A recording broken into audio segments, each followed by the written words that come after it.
Hello there, welcome back to Sweden. Last time we vassalized Novgorod, and today we're more or less going to continue in the same, train of thought. It's very tempting here to go ahead and declare war on Muscovy, especially if I can manage to get Poland and Lithuania to join me in this war. Right now they won't because they're in depth and they have war exhaustion, which is perfectly fine by me, because that means that I now have the opportunity here to build the castle once I have enough money for it. But I don't think anyone will wage war me. Worst case scenario here is that Denmark goes on the offensive and declares war, which is actually not that, wild of a assumption.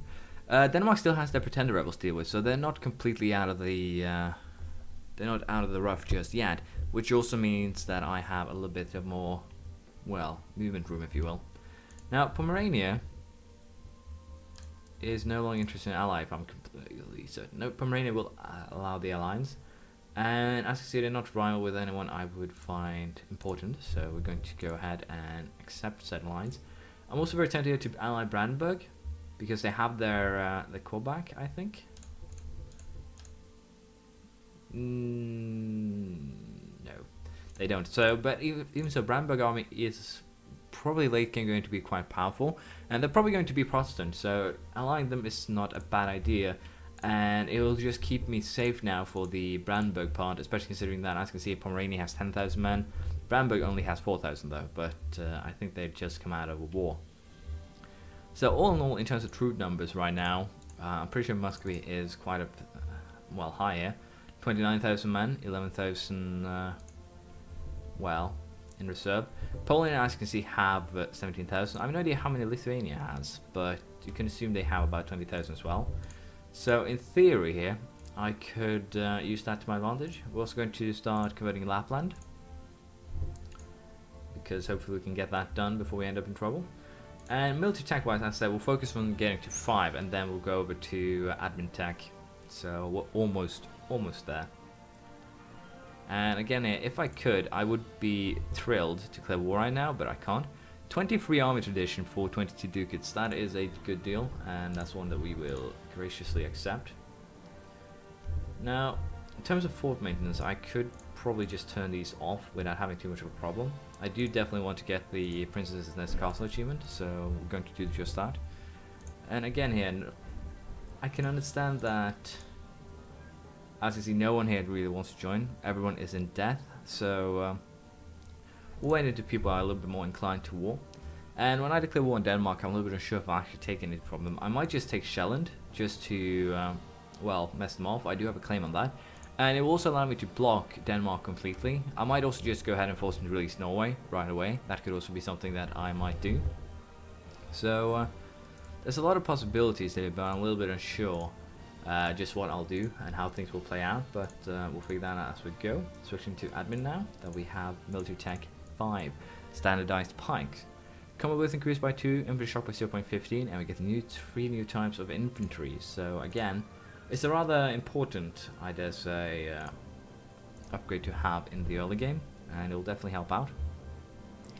Now, I'm actually quite tempted here because of the, odds of getting a female heir to just go ahead and gamble on a loan or two so I can actually get this castle built, and I think I'll do that, but it's not really smart, I dare say. It will most likely put me in a very awkward position, so we'll have to see how we want to handle that.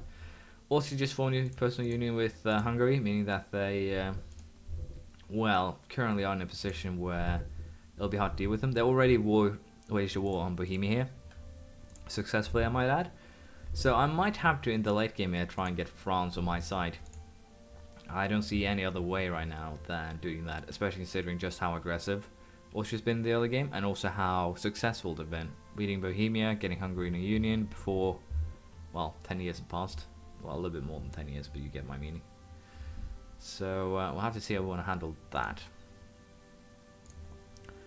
But again, for now, we'll just go back to waiting, and once we get into a position here where basically everyone will join in, or at the very least Poland will join in, I might just go ahead and declare war on Muscovy, but for now we'll go into waiting mode. So, as you can see, Pomerania now has, well, they've started war against the Teutons, and to be perfectly honest, I don't really want to join this, but Livonia here is going to most likely invade me, and Pomerania's allies consist of me and Saxon-Lauenburg, so I'm pretty sure this will be a lot, so all in all we'll decline just for safety's sake. I just wanted them as more or less an insurance. Again, prestige here is going to be quite, well, bad in the early game sadly, but there's not really too much I can do about that. I am tempted to try and get an alliance here with Austria, but as you can see, the modifiers are a little bit too mean to me. So we'll try and improve relations for now. I did also do, as I said, take a loan to build a castle for the achievement. It's going to slowly but surely be built. And I think this actually puts me in a, well, in a position where I can't actually get the achievement. We have a Regency Council now, but we do have some legitimacy here, hilariously enough. Interestingly enough, and the Regency Council is a 402. So I'm no idea if this will actually make me have an heir in the castle. She's still listed as heir, so I think it might actually work out. But it'll be 6 years now without any movement, which, to be perfectly honest, could definitely ruin this achievement.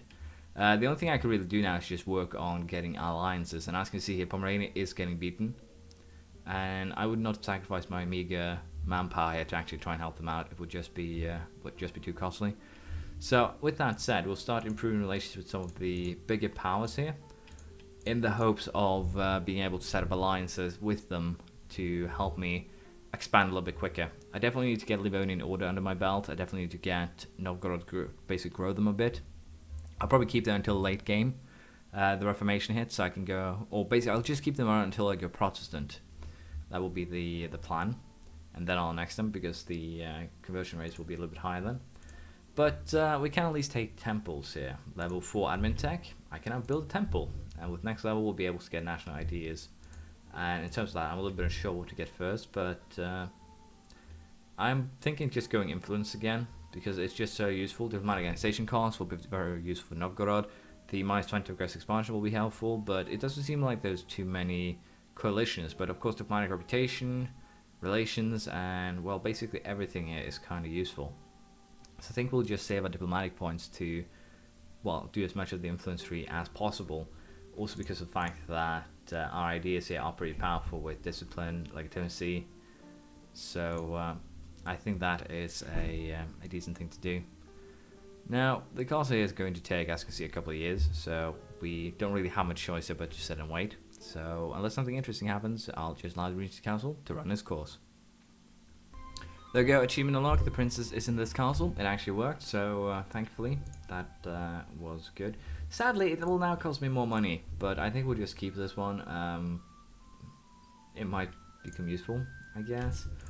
I will also hire a prestige man here, because we need a little bit of help on our, well, prestige boosts, and there's not really much we can do for the prestige while we are peaceful. As you can see, I worked with England here, but they still aren't too fond of me. We have a neutral attitude. My army strength is nothing to write home about. And it's basically the same for Austria too. Muscovy just announced me as a rival, so it's going to be interesting. Poland announced Austria's arrival, so that Austrian alliance is no possibility, not a snowball's chance in hell. So we'll try and work on France here, and hopefully France rivals Austria. That would be brilliant. But I don't have too high hopes of that. So Denmark has managed to take back their island, which puts me in an awkward position, because that means they now, if they want to, could declare war on me. But I'm pretty sure that Poland, Lithuania will actually protect me, so I don't really have too many concerns in that regard. It's kind of an interesting game though already. You have Poland here who's actually taking quite a lot of land that I need right from the get-go.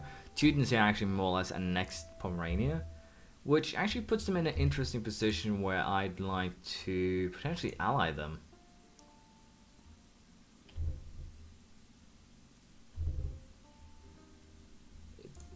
They're a monastic order though, so I was thinking ally them now and just vassalize them later, but that's not possible.